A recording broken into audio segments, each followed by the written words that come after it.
Good morning guys. Andito tayo sa kapitbahay natin.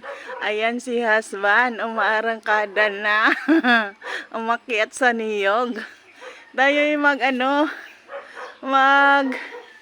gagata. Ayun. Pinutol niya yung yung ba yung dahon ng ng niyog. Ayun si Asban. Ayun. Ba't iniyog-yog niya yung niyog. Ayun guys. Kinuha niya yung mga yung hindi na gamit na niya. Mga palwa. Palwa talaga. Hindi ko alam. Tangkay. Tangkay pala sa Ayun. Ayan ang akyat ng niyog. O, diba? Ihulog mo na lang yung lahat ng laya. Yan ang sabi niya eh. Kasi walang ibang aakyat yan. Ayun.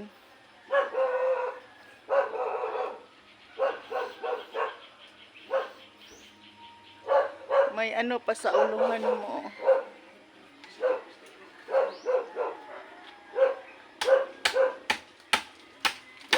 Ayun, guys. Sanay na sanay si Hasban ng ganyan. Kasi dati yan ang namin. Binuhay niya kami ng ganyan at klaseng trabaho. Kaya ngayon ganyan. Sanay siya sa pag-aakyat. Ayun.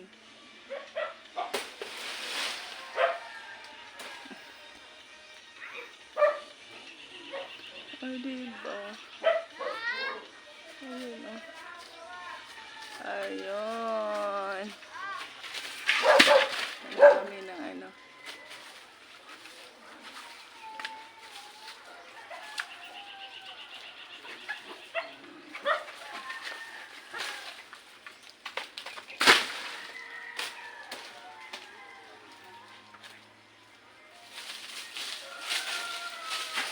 Gia! Gia! Si Gia! Gia! Kasi yung mama mo ba?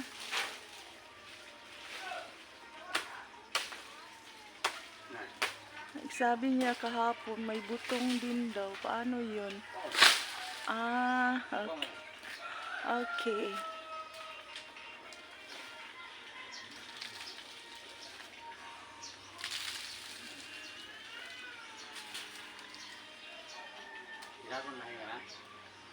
Ayaw lang ng lahing. Butong yung sabi niya eh. Butong. Boko. Boko raw. Ayun. Kasi wala sila dito eh. Nagcha-charge sila.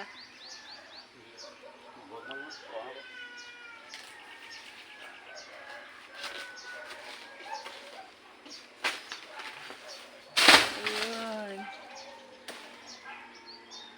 Tama na to? Ikaw. Hindi ka kasi alam. Huwag mo niyang kunin yung yung lahing. Kasi sabi niya lang, butong at saka yung pwedeng igata. Kasi wala daw ibang aakyat. Ayun, maraming salamat at tayo'y makapaggata na kasi may ako doon. May munggo.